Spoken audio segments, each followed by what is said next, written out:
Welcome back. We have Emily Frankoski from Connect to Culture with us this morning, and she's here to share some more about a few upcoming performances for this month. Good morning. Happy to have you here. Hope you're warming up. It's freezing out there. It's chilly. So talk to me about some of these exciting events you've got going on in the month of January. Well, Connect to Culture is just excited to ring in the new year with everyone, and it's no better time to get involved with the arts and culture in Joplin than now. You can make it kind of a resolution, and informal, because I feel like people are kind of doing away with that. They don't want all this pressure of resolutions, but being involved or going to arts events is very minimal. So it's nothing to be scared of.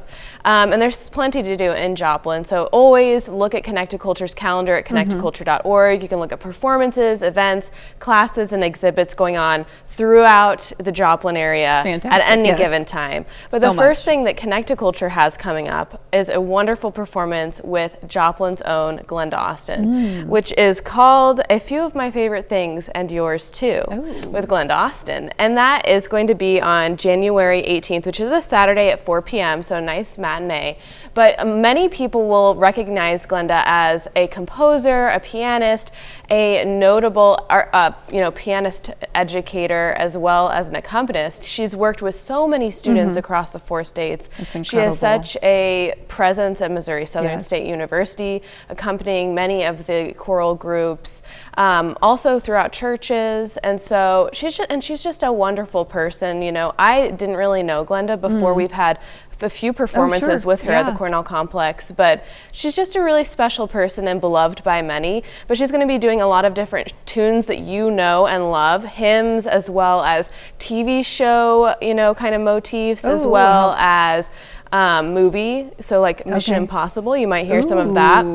Just some of the favorites that she loves, other people will recognize. And she's going to bring out a lot of friends and family. So it's always fun. You never know what's going to happen in a Glenda Austin concert. And so definitely one not to miss. Now you also have on Tuesday, January 21st, you have the Missouri Arts Advocacy Prep. Talk to me about what that is. This is so exciting. Every year, Missouri arts advocates gather together and we go to the capital, the state capital of Missouri in Jefferson City. And so this is a Missouri Arts Advocacy Prep workshop kind of that Connect to Culture puts on in advance of Missouri Citizens for the Arts workshop, which will be a couple days later. Missouri Citizens for the Arts, if you don't know about it, is the main arts advocacy group for Missouri. So if you're not a member, you should join us for all arts advocacy efforts. But Connect to Culture will gather Joplin arts organizations, and we will all kind of go over different agenda items that we have. And it's mainly to support funding and continued funding for the Missouri Arts Council,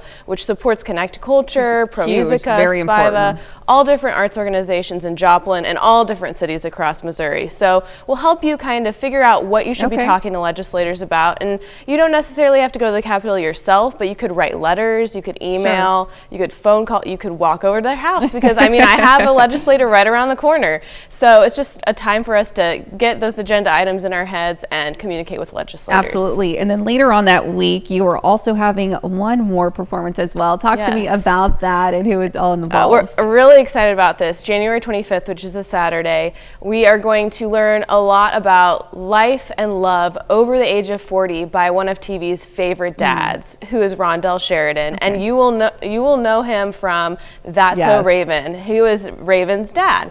So, but he's a wonderful stand-up comedian. He has been on so many different TV sitcoms. So he's a very notable face, but hilarious, very observational comedy, and he will just have you laughing, crying, just really excited to host him because he's such a big name.